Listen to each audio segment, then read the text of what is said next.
성경 말씀 구약성경 1페이지 창세기 1장 1절에서 13절 우리 같이 읽겠습니다. 태초에 하나님이 천지를 창조하시니라. 땅이 혼돈하고 공허하며 흑암이 깊음 위에 있고 하나님의 영은 수면 위에 운행하시니라. 하나님이 이르시되 빛이 있으라 하시니 빛이 있었고 빛이 하나님이 보시기에 좋았더라. 하나님이 빛과 어둠을 나누사 하나님이 빛을 낮이라 부르시고 어둠을 밤이라 부르시느니라. 저녁이 되고 아침이 되니 이는 첫째 날이라.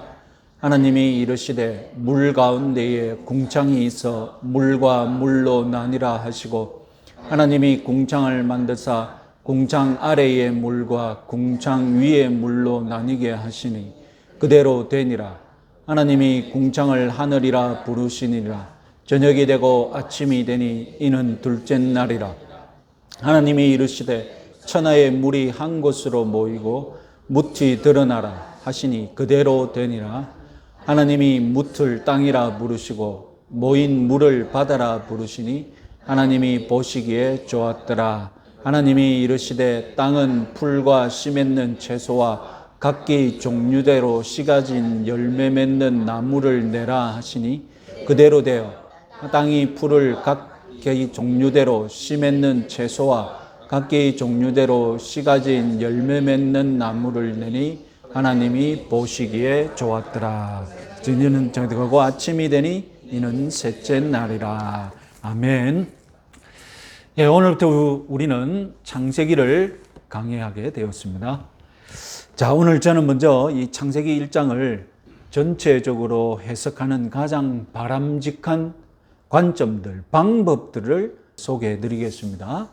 그리고 나서 창세기 본문을 구체적으로 조금 해석해 보고 또 창세기를 잘못하는 불건전한 해석들도 평가하는 시간들을 계속해서 강의해 보도록 하겠습니다. 자, 가장 먼저 창세기 1장을 해석하는 올바른 방법론, 자, 말씀드리도록 하겠습니다. 창세기는 원래 누구를 염두에 두고 기록되었습니까? 창세기의 원독자, 창세기의 1차 독자 누구입니까? 수천 년 전 고대 유대인들입니다. 자, 이런 말이 있습니다. 같이 한번 읽어보세요. 빨간 줄로. 성경은 우리에게 쓰인 책이 아니라 우리를 위해 쓰인 책이다. 자, 무슨 말인지 느낌이 오십니까? 우리는 성경의 1차 수신자가 아닙니다. 우리는 성경의 직접적인 수신자가 아니라는 말입니다. 당연하죠. 신약의 로마서 누구에게 쓰였습니까? 2000년 전 신약 시대 그 초대교회 시대 때 살고 있던 로마 교인들에게 쓰였습니다. 그들이 수신자예요. 그래서 바울과 로마 교인 사이 저자와 수신자만이 알고 있는, 그리고 둘만이 누리고 있는 공통 이해가 있는 가운데 편지가 쓰였다는 말입니다. 그래서 우리는 그것을 알고 2차적으로 오늘날 우리들에게, 왜냐하면 그들도 그리스도인이고 2000년이 지났지만 우리도 그리스도인이기 때문에 먼저 그것을 알고 다음에 우리에게 적용하는 것이죠.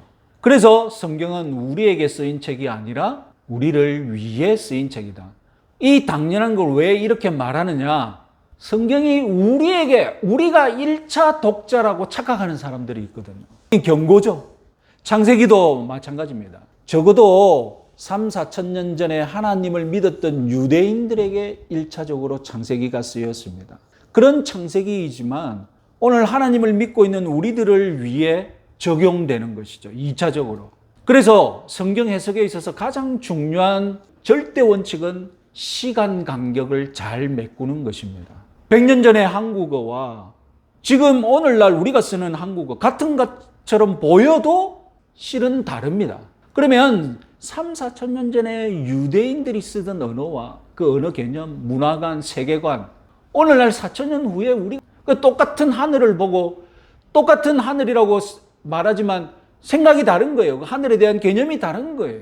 심지어 가족도 다릅니다. 가족 개념도 2000년 전에 로마인들이 쓰던 가족 개념과 오늘날 우리가 쓰는 가족 개념 달라요. 로마인들이 쓰는 가족 개념에는 그들이 부리던 종, 노예 다 포함되어 있는 그런 가족 개념이거든요. 고대 유대인들과 오늘 우리들 간에는 하나님을 믿는 신앙 빼면 다 다르다고 봐야 합니다. 그럼 창세기의 원래 의도를 이해하려면 오늘날 우리는 수천 년 전에 고대 유대인들처럼 생각하고 유대인들처럼 창세기 본문을 받아들여야 합니다. 그런 다음에 오늘날 우리들에게 적용해야 되는 것이죠. 고대 유대인들이 그들의 언어가 담겨 있는 그들의 문화관, 우주관, 세계관, 자연관, 오늘날 우리의 것과 얼마나 다른지를 많이 알면 알수록 창세기의 원래 뜻을 우리가 더 잘 알 수 있겠죠. 오늘날 최신 성경 해석이 과거의 성경 해석과 가장 다른 점이 뭐겠습니까? 오늘날 학자들은 과거 세계에 대한 더 많은 정보와 더 많은 이해력을 가지고 있다는 겁니다.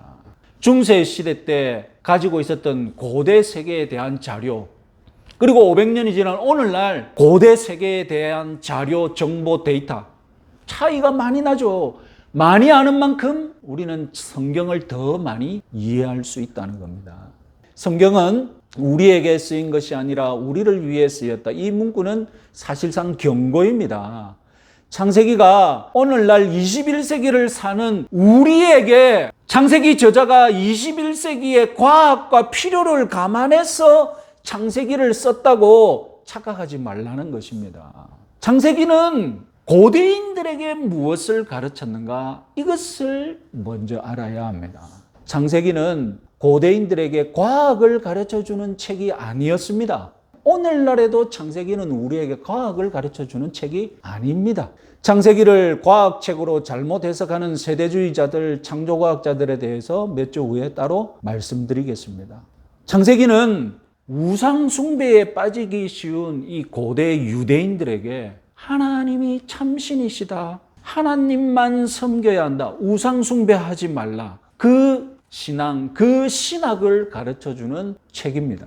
그런 신학적이고 신앙적인 교훈을 담은 고대 이야기를 우리는 수천 년 이 시간 간격을 잘 메워서 오늘날 우리 21세기 삶의 현장에 적용하는 것, 이것이 올바른 성경 해석이라는 말입니다. 저의 강해 설교를 몇 년째 듣고 계신 여러분들, 제가 마태복음을 강의하면서 마태복음과 오늘날 우리 강의 시간 간격이 2000년이 있잖아요. 그래서 저는 항상 그것을 염두에 두고 2000년 전에 마태복음 그때로 돌아가서 그 마태복음을 이해하고, 그러면 2000년의 시간을 뛰어넘어서 오늘날 우리들에게 마태복음은 무엇을 적용하는지, 제가 여러분들에게 누누이 그런 강해 설교를 했지 않습니까? 제가 그런 강해 설교를 한다는 건 누구보다도 여러분들이 잘 아시지 않습니까? 창세기도 그렇게 할 것입니다. 자, 이제부터 소위 이 분리와 장식 도구라는 그런 해석틀을 소개하겠습니다. 이 해석틀은 사람이 만들어낸 것이 아니라 창세기 1장 본문 자체가 이렇게 읽으라고 의도하고 있는 관점입니다. 하나님께서 첫째 날부터 셋째 날까지는 분리의 작업을 하셨고, 넷째 날부터 여섯째 날까지는 장식의 작업을 하셨다. 이런 구도 틀입니다. 분리, 라틴어로 distinctio, 그리고 장식, 라틴어로 ornatus. 이것은 중세의 대신학자 토마스 아퀴나스가 800년 전에 제시한 것입니다. 서양에서는 800년 이상 이어져 온 전통적인 해석 틀입니다. 현대학자들은 더 쉽게 어떻게 우리에게 설명하냐면 공간 형성, 그리고 공간 채움, 이런 식으로, 이런 개념으로 설명하기도 합니다. 자, 이 구두가 에서 오랫동안 사랑받고 지지받아온 이유, 어떤 신학자가 억지로 만들어서 억지로 외우라고 가르쳤기 때문이 아닙니다. 누가 봐도 이것은 창세기 1장이 이렇게 읽혀지도록 의도되었음을 알 수 있기 때문에, 믿을 수 있기 때문에 이 구도를 고집한 것입니다. 자, 그래서 첫째 날과 넷째 날 하늘을 주목하고 있죠. 둘째 날과 다섯째 날 하늘과 물을 주목하고 있습니다. 셋째 날과 여섯째 날 땅을 주목하고 있으며, 그리고 셋째 날은 땅이 식물을 내는 것으로 마치고 여섯째 날은 땅이 동물을 내는 것으로 기록되어 있어 셋째 날과 여섯째 날이 서로 비슷한 내용을 담아서 어울릴 수 있도록 구도를 가지고 있는 것입니다. 이 구도는 창세기 1장 본문 자체가 우리에게 강요하는 것이지 누가 만들어서 강요하는 것이 아닌 줄 여러분 확신하시기 바랍니다. 자, 이 틀은 우리가 반드시 고수해야 되는 가장 성경이 가르쳐주는 틀입니다. 이렇게 전통적인 분리 장식 구도를 받아들이는데 문제가 전혀 없는 거 당연히 있죠. 그것은 그럼 날 하루를 어떻게 받아들여야 하느냐? 오늘날 우리가 체험하는 24시간의 하루이냐 아니냐 그런 논쟁이 하나 있을 것이고 2절과의 관계입니다. 아니 2절은 무에서 유를 창조하셨다는 신앙을 무시하는 것 같은데 충돌하는 것 같은데 어떻게 할 것이냐. 이 두 가지 문제는 다 연결되어 있습니다. 하나를 해결하기 위해서는 다른 문제도 같이 해결해야 됩니다. 자, 어떤 문제점이 있는지 한번 자세히 말씀드려보겠습니다. 2절 문제 한번 읽어보겠습니다. 땅이 혼돈하고 공허하며 흑암이 깊음 위에 있고 하나님의 영은 수면 위에 운행하시니라. 자, 2절이 무엇을 담고 있는지 여러분 느껴지십니까? 땅이 이미 있습니다. 그리고 흑암, 어둠이 있습니다. 그리고 하나님의 영은 수면 위에, 숫자는 뭡니까? 물수거든요. 물이 있습니다. 2절에 이미 땅과 흑암과 물이 있습니다. 우리가 알고 있는 창조의 첫째 날은 몇 절부터 시작합니까? 3절부터 시작하거든요. 그런데 3절부터 자세히 읽어보면 이미 어둠이 있음을 전제하고 있습니다. 흑암이 있는 상태에서 하나님이 뭐라고 말씀하십니까? 빛이 있으라 합니다. 둘째 날도 마찬가지입니다. 창조 활동을 자세히 읽어보면 이미 물이 있습니다. 물이 있는데 아랫물, 윗물 나눕니다. 셋째 날 창조 활동을 자세히 읽어보면 땅이 이미 물 속에 있었습니다. 물 속에 있는 땅을 끌어내십니다. 분명히 2절과 3절은 시간순으로 자연스럽게 연결되어 있습니다. 2절의 땅이 3절에서 셋째 날에 놓이고 2절의 흑암이 첫째 날 어둠에서 나눠지고 2절의 물이 둘째 날 나눠지는 것입니다. 그럼 심각한 문제가 있죠. 우리가 가진 이 보수적인 창조 신앙의 가장 기본적인 합의가 무엇입니까? 무에서 유를 창조하셨다는 것 아닙니까? 그래서 우리는 그 간단하게 무로부터의 창조, 아무것도 없는 것에서 모든 것을 창조하셨다는 창조 신앙의 가장 기본이거든요. 첫째 날 이전에 창조된 무엇인가 있는 거예요. 이 유에서 유를 창조한 꼴이지 않습니까? 자, 그러면 이거 어떻게 해결하느냐? 한 가지 방법은 2절부터 첫째 날로 치면 되는 것 아니냐? 그럼 여러분 그게 간단하게 해결이 됩니까? 2절을 위한 창조의 날이 할당되어야 되잖아요. 2절부터 창조 활동이 시작됐다면 2절을 위한 창조의 날 따로 할당이 되어야 되잖아요. 이게 첫째 날이니 이 첫째 날이니까 퍼스트 데이니까 이건 지오로 데이라고 제로 데이라고 불러야 됩니까? 0날, 아무 날이라고 불러야 됩니까? 6일 창조가 깨지잖아요. 6일 창조 틀이 깨지잖아요. 또 다른 해결 방법. 아예 창세기 1장 1절부터 첫째 날이라고 치자. 실제로 그렇게 해석하는 사람이 있습니다. 그래서 창세기 해석의 첫 번째 논쟁이 무엇이냐? 창세기를 딱 읽자마자 가장 먼저 나오는 논쟁이 무엇이냐? 바로 1장 1절과 2절을 3절과 어떻게 연결시켜서 해석하느냐. 이 첫 번째 논쟁이에요. 그래서 1절부터 첫째 날로 치면 첫째 날 뭘 만드셨습니까? 하늘, 땅, 물, 흑암, 그리고 빛과 어둠 이렇게 첫째 날에 이 많은 일을 하신 거죠. 결국 어떻게 됩니까? 분리 장식 구도가 깨어지죠. 그리고 많은 다수의 학자들이 창세기 1장 1절은 하나님이 창조 활동하신 것을 말하는 것이 아니라 6일 창조의 제목이다. 타이틀로 봐야 한다고 다수의 학자들이 주장하거든요. 이런 곤란한 점이 있다는 것입니다. 역사적으로 이런 곤란한 점을 아무도 몰랐겠습니까? 아닙니다. 이미 초대교회부터 다 알려져 있어요. 성 아우구스티누스는 이 문제를 어떻게 풀었느냐? 즉시 창조론을 제안했습니다.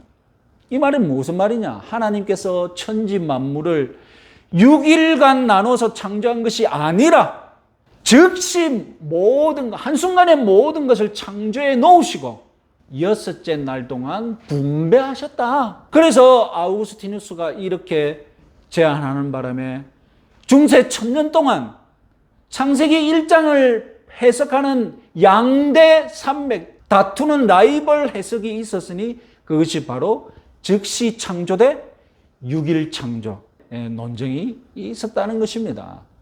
아우구스티누스가 왜 이렇게 즉시 창조를 주장했겠습니까? 그가 왜 성경 공부를 고민하고 고민한 결과 왜 하나님은 즉시 창조하시고 6일 동안 나누셨다 이렇게 했겠습니까? 무엇을 지키려고 했겠습니까? 다름 아니라 무로부터의 창조를 지키기 위해, 이 신앙을 지키기 위해 24시간에 6일 동안 하나님이 창조하셨다는 이 해석을 포기한 것입니다. 두 개를 다 질 수 없으니까 가장 중요한 것, 포기해야 되지 말을 것이 무엇이냐? 무로부터의 창조를 지키기 위해 24시간 날 그 신앙을 포기한 것입니다. 그럼 오늘날 저와 여러분들이 아우구스티누스처럼 즉시 창조를 믿어야 할까요? 오늘 제가 여러분들에게 그런 것을 강의해 드리겠습니까? 아닙니다. 지금부터 저는 다른 해결책을 제안하겠습니다. 여러분, 아우구스티누스에게 배울 수 있는 것은 무엇입니까? 우리 기독교 창조 신앙에 양보할 수 없는 신앙은 무엇이냐는 것이죠. 그것을 배울 수 있습니다. 무로부터의 창조가 우리가 양보할 수 없습니까? 24시간 하루의 날 해석을 우리가 포기할 수 없습니까? 두 개 중에 하나를 선택해야 된다면 무엇을 우리가 고집해야 되겠습니까? 아우구스티누스처럼 우리는 무로부터의 창조신앙을 더 중요하게 생각해야 합니다. 여러분, 성 아우구스티누스 많이 들어보셨죠? 영어식으로는 성 어거스틴이라고 여러분 늘 모든 설교자들이 한 번씩 이상 말하시는 분이시죠. 우리 칼빈주의 신학의 전적 타락, 그리고 은혜, 구원의 은혜의 이 초석을 놓은 신학자가 성 아우구스티누스입니다. 그런데 이분이 6일, 24시간의 6일 창조를 믿지 않고 즉시 창조를 믿었다는 것입니다.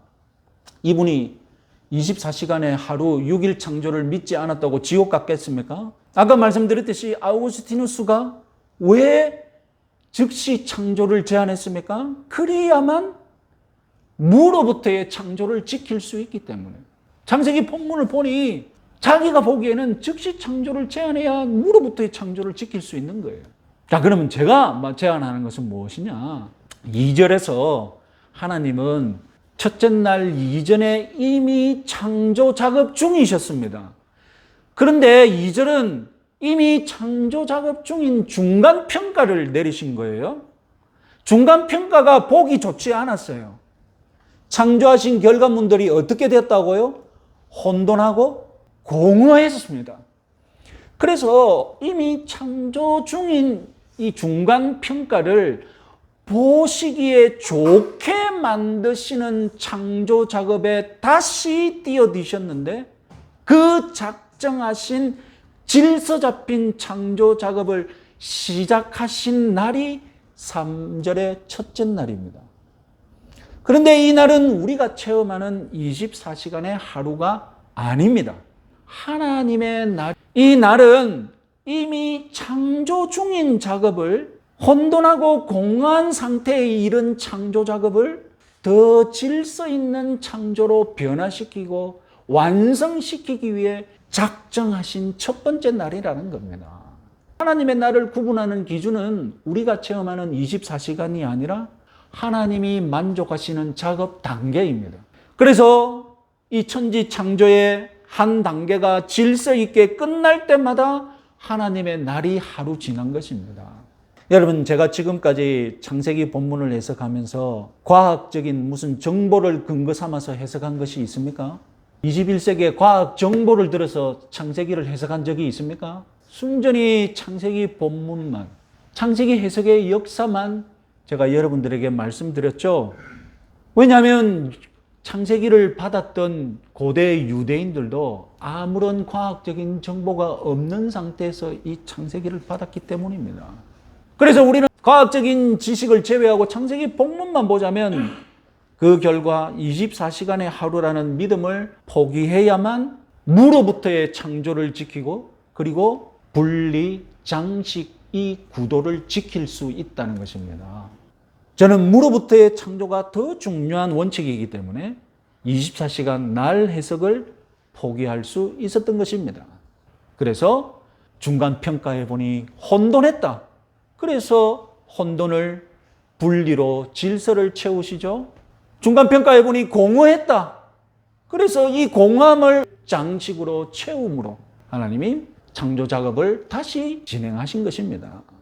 성 아우구스티누스가 24시간 날 6일 창조 대신 즉시 창조를 믿었다고 지옥까지 안았을 테니 저도 그리고 저의 해석에 동의하시는 여러분들도 24시간 날 해석을 포기하신다고 지옥 갈 일 없으니 안심하시기 바랍니다. 자, 이제 분리 장식구도 표를 한번 보시면서 성경적인 총정리를 해봅시다. 2절에서 하나님은 창조 활동 중이셨습니다. 중간 평가를 하셨죠. 결과가 혼돈하고 공허했습니다. 그래서 작정하시고 이제 단계별로 3일에 걸쳐서는 혼돈을 질서로 바꾸고 혼돈을 분리로 바꾸고 경계가 있는 공간을 만드셨습니다. 나머지 3일에 걸쳐서는 비어있는 그 공간, 그 공허한 공간을 알차게 채우셨습니다. 아름답게 장식을 하셨습니다. 그리고 이 날은, 이 구분된 날은 오늘날 우리가 체험하는 24시간의 날이 아니라 하나님이 작업 단계를 만족하시는 하나님의 날이라는 것입니다. 자, 오늘 우리는 창세기 1장을 전체적으로 바라보는 좋은 해석 관점을 알아보고 있습니다. 그러면 창세기 외에 다른 성경에서 하나님의 창조 작업을 어떻게 바라보는지 참고해야 합니다. 왜냐하면 고대 유대인들이 성경을 받았을 때 하나님의 창조 작업에 대한 지식을 어디서 얻습니까? 과학에서 얻습니까? 하나님에 대한 정보는 성경밖에 없었습니다. 성경을 통하여서 하나님의 창조 신앙을 배우고 성경 속에 그들의 창조 신앙을 고백했지 않습니까? 그들에게 과학은 없었습니다. 창세기의 창조와 창세기 외에 다른 성경에서 창조를 어떻게 얘기하는지 우리가 같이 알면 유익하다는 것입니다. 자, 욥기 38장 4절 6절 같이 한번 읽어보겠습니다. 내가 땅에 기초를 놓을 때에 네가 어디 있었느냐? 네가 깨달아 알았거든 말할지니라. 누가 그것의 도량법을 정하였는지, 누가 그 줄을 그것의 위에 띄웠는지 네가 아느냐? 그것의 주추는 무엇 위에 세웠으며 그 모퉁이 돌을 누가 놓았느냐? 욥기는 이 천지 창조를 집짓기에 비유하고 있습니다. 결정적인 힌트가 뭐냐? 고대인들이 창조를 이해하는 수준이 어느 정도냐? 딱 이 정도라는 겁니다. 고대인들이 하나님의 창조를 이해할 때 그들이 창조를 어떻게 바라보느냐? 건축자가 집 짓는 것으로 받아들인다니까요. 그리고 그렇게 표현한다니까요. 그렇게 믿는다니까요. 이게 고대인들의 수준이라니까요.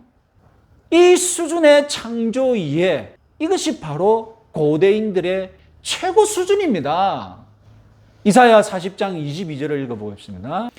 그는 땅 위에 궁창에 앉으시나니 땅에 사는 사람들은 메뚜기 같으느니라. 그가 하늘을 차일같이 펴셨으며 거주할 천막까지 치셨고, 하늘을 햇빛을 가려 차일같이 펴셨다.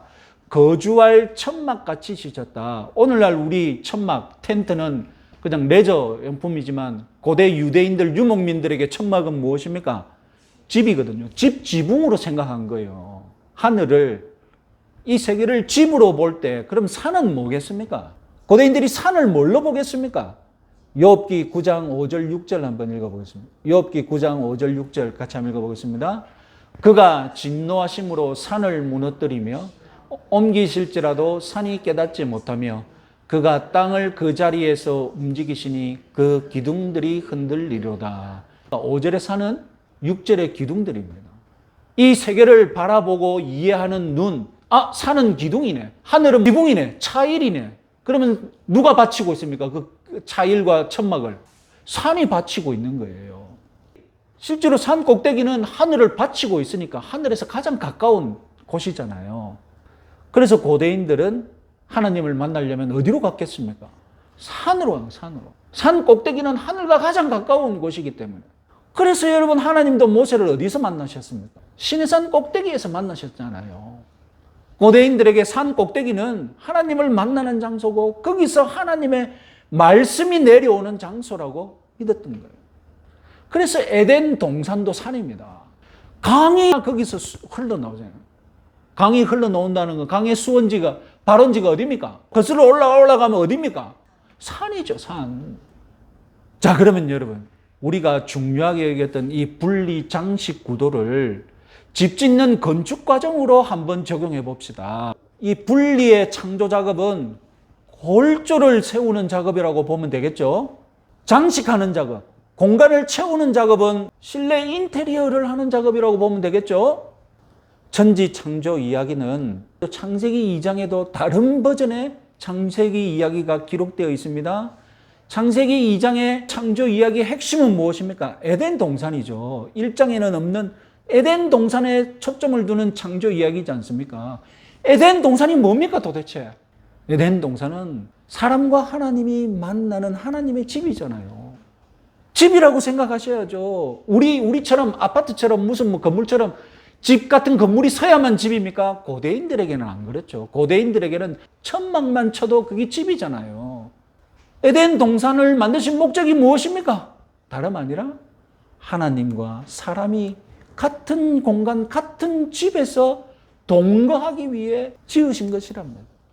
신약 성경도 세상을 집으로 표현하기는 마찬가지입니다. 몇 달 전에 집을 뜻하는 헬라어에 대해 말씀드린 적이 있습니다. 자, 오이키아가 집이라는 뜻이고, 오이코노모스가 집을 관리하는 청지기라는 뜻입니다. 그리고 오이코노미아가 청지기가 하는 일을 뜻합니다. 집 관리.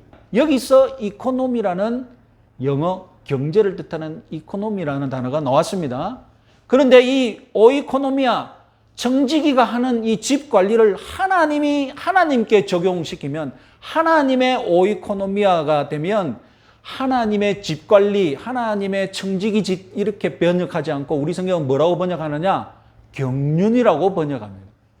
하나님이 이 집 같은 세상을 청지기처럼 관리하는 것을 아주 멋있게 번역한 게 경륜입니다. 경륜. 이 경륜이라는 단어는 이 세상을 집으로 보는 거예요. 그리고 하나님을 뭘로 보는 겁니까? 무엇에 비유한 겁니까? 집을 관리하는 청지기로 비유한 겁니다. 그리고 마지막으로 오이쿠네메, 이 오이키아에서 오이쿠메네까지 왔습니다. 이 오이쿠메는 뭐냐? 집 같은 세상인 거예요. 그래서 우리 성경은 세상, 천하, 그리고 로마 사람들은 자기 로마 제국을 뭐라고 불렀느냐? 오이쿠네메. 우리 집 같은 세상이다. 우리 집 같은 제국이다. 오늘날 우리에게 집은 바깥 세상과 완전히 구분되어 있죠. 불황자가 아닌 이상 이 세상을 자기 집이라고 생각하는 사람은 없잖아요. 그러나 고대인들은 달랐다니까요.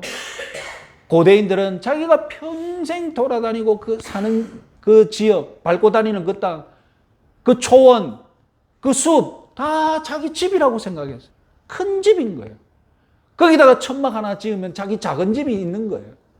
자, 여러분, 이제 노골적으로, 이제 대놓고 집 짓는 관점으로 우리 다시 성경의 6일 창조를 보자는 겁니다. 마치 3층짜리 집을 지으시는 그런 구도로 보입니다. 실제로 고대 유대인들은 세상을 3층 세상이라고 구분했습니다. 출애굽기 20장 4절을 한번 봅시다. 같이 한번 읽어보겠습니다. 너를 위하여 새긴 우상을 만들지 말고 또 위로 하늘에 있는 것이나 아래로 땅에 있는 것이나 땅 아래 물속에 있는 것에 어떤 형상도 만들지 말라. 세상을 어떻게 구분합니까? 하늘, 땅 아래 물 이렇게 3층으로 구분을 했어요. 이 구도가 어디서 왔겠습니까? 창세기 하나님의 하시는 일을 보니까 하나님이 하늘, 땅, 물 이렇게 3층으로 만들어 놓으셨으니 세상을 그렇게 구분하는 거예요. 자, 여러분 이제 총정리합시다. 오늘 설교에서 총정리할 때입니다. 창세기 창조 이야기의 궁극적인 목적이 무엇이겠습니까? 창세기 창조 이야기의 궁극적인 목적은 과학적인 것이 아닙니다. 하나님께서 사람을 위해 집을 지으셨고 또한 사람과 하나님이 같이 살 집, 그 성전 같은 집을 지으셨다는 그 이야기를 우리에게 들려주는 거예요. 창세기에 하나님 간절한 바람, 창세기에서 우리 인간에게 하나님이 호소하고 싶은 그 간절함 무엇입니까? 내가 너희들을 위해 집을 지었다. 내가 너희들과 함께 살고 싶어서 함께 살 집을 지었다. 그걸 창세기를 통해 얘기하고 싶은 거예요. 그런데 여러분, 이 아름다운 집 꾸미기, 이 아름다운 집 짓는 이야기가 조금 뒤에 읽어보면 어떻게 됩니까? 사람이 집을 엉망으로 만들어버린 거예요. 집구석을 막 다 때려 부수고 막. 아버지 보고 나가라 하고 막 내가 이 집 다 차지하겠다 하고 막. 그게 무슨 일이 벌어졌어요? 쫓겨났잖아요. 집에서 쫓겨났잖아요. 그리고 돌아다니는, 집이 없는 사람처럼 막 돌아다니는. 집을 지은 하나님께서 이 사람을 그대로 내버려 두십니까? 아니다. 다시 내가 집을 지어야지. 또 돌아다니는 저 불황자 같은 저 인간들, 내가 다시 내 집을 지어서 내 집에 들여야지. 그래서 다시 집을 지으려는 이야기가 시작되는 것이 창세기 전체의 이야기라니까요. 요한복음 1장 1절 14절 말씀을 같이 한번 읽어보겠습니다. 태초에 말씀이 계시니라. 이 말씀이 하나님과 함께 계셨으니 이 말씀은 곧 하나님이시니 그가 태초에 하나님과 함께 계셨고 만물이 그로 말미암아 지은 바 되었으니 지은 것이 하나도 그가 없이는 된 것이 없느니라. 말씀이 육신이 되어 우리 가운데 거하시매. 요한복음은 창세기를 예수님의 낮아지심과 높아지심의 관점에서 재해석합니다. 그러니까 창세기 기록이 적힌 다음에 2000년쯤 지나서 초대교회의 요한이 창세기를 딱 보니 이 2000년대의 눈으로 예수님이 오시고 죽으시고 부활 승천하셨거든요. 그 관점에서 창세기 1장과 3장 몇 장을 다시 재해석한 거예요. 창세기가 이렇게 읽히네? 그래서 태초에 말씀이 계셨다. 이 말씀이 하나님과 계셨으니 이 말씀은 곧 하나님이시니라. 그가 태초에 하나님과 계셨고 만물이 그로 말미암아 지은 바 되었으니 지은 것이 하나도 그가 없이 된 것이 없느니라. 이것이 초대교회가 창세기를 해석한 전년 전의 해석인 거예요. 그러면서 예수님 관점에서 다시 창세기를 해석했는데 14절 말씀이 육신이 되어 우리 가운데 거하심에. 여러분, 우리 가운데 거하심 너무 심심하게 번역했어요. 원래 헬라어를 문자적으로 번역하면 말씀이 우리 가운데 텐트를 치심에입니다. 오늘날 우리들에게 텐트는 레저 장비밖에 지나지 않지만 고대인들에게 텐트는 뭐라고요? 집입니다. 몇 주 전에 달란트를 어떤 영어 성경이 은주머니, 백스 오브 실버라고 정확하게 번역했다고 제가 소개해드린 적 있죠. 그 영어 성경이 요한복음 1장 14절에 우리 가운데 거하셨다를 어떻게 번역했느냐? New Living Translation이라는 영어 성경입니다. 우리 가운데 거하심에 made his home among us. 느낌이 오시죠? 무슨 말입니까? 우리 가운데 그의 집, 홈을 만드셨다는 거예요. 예수님이 오신 것을 창세기를 재해석해 보니 창세기가 무슨 이야기였습니까? 집 짓는 이야기였잖아요. 하나님이 우리를 위해 우리 가운데 집 짓는 이야기였잖아요. 그래서 자기 눈으로 보니까 이걸 재해석해야 되는데 예수님이 오셔서 하신 일이 무엇이냐? 우리 가운데 집을 지으셨다는 거예요. 창세기를 이렇게 재해석한 거예요. 그래서 예수님은 제2의 창조 작업을 하신 겁니다. 고린도후서 5장 17절 우리 잘 아는 말씀 다시 한번 읽어보겠습니다. 같이 읽겠습니다. 그런즉 누구든지 그리스도 안에 있으면 새로운 피조물이라 이전 것은 지나갔으니 보라 새 것이 되었도다. 누구든지 그리스도 안에 있으면 새 것이 되고 새로운 피조물이 되는 제2의 창조 작업의 결과가 일어나는 줄 믿으시기 바랍니다. 새로운 피조물의 특징이 무엇이냐? 그 안에 하나님의 집이 있는 사람인 거예요. 예수님이 우리 가운데 집을 만드는 일을 하셨기 때문에 새로운 피조물, 예수 그리스도 안에 있는 사람, 그 마음에 하나님의 집이 있는 사람인 거예요. 예수 믿는 사람은 그 마음에 하나님이 집이 있는 것을 믿으시기 바랍니다. 예수 안 믿는 사람 특징이 무엇입니까? 그 마음에 하나님의 집이 없는 사람인 거예요. 하나님의 집에 들어가고 싶지도 않고 하나님과 동거동락할 생각도 없는 그런 사람이 안 믿는 사람이고, 믿는 사람의 특징이 무엇이냐? 하나님과 동거동락하고 싶어서 하나님과 살 집을 소망하는 사람이 믿는 사람인 거예요. 하나님이 우리 가운데 집을 만드시면 내가 하나님을 위해 또한 집을 만듭니다. 그래서 서로 집 짓는다고. 하나님은 우리를 위해 집을 짓고 나는 하나님 모시겠다고 하나님을 위해 집을 짓고. 그래서 여러분, 내가 너 안에, 네가 내 안에, 이렇게 서로 집 지어주는 이 집이 합해지는 그것이 바로 그리스도와 내가 무엇 했다고요? 연합했다는 뜻이에요. 연합이 무엇입니까? 연합이. 하나님은 우리를 위해 집을 짓고 나는 하나님을 위해 짓고 그러다 그 집이 합쳐지는 거예요. 그게 연합인 거예요. 그래서 하나님과 동거동락하는 한 영적인 그 집에서 동거동락하는 것이 믿음이고 연합이고 우리 신앙생활인 겁니다. 내가 하나님과 연합하면, 협력하면 좋은 집을 짓는 인생이 됨을 믿으시기 바랍니다. 그리고 하나님과 그렇게 집 잘 짓고 살면 실제로 이 땅에서 좋은 집, 좋은 가정을 세우는 일이 일어납니다. 내가 하나님께 대적하면 하나님의 집 관심도 없고 집을 망치는 인생을 살게 되면 실제로 이 땅에서 집구석을 망치는 일이 일어날 수 있습니다. 저와 여러분 모두 창세기에서 집을 지으시려는, 우리를 위해 집을 지어주시는 하나님을 만나시고 그리고 이 집을 짓는 일에 협력하셔서 순종하셔서 더 좋은 집을 세워가는 인생이 되시기 바랍니다.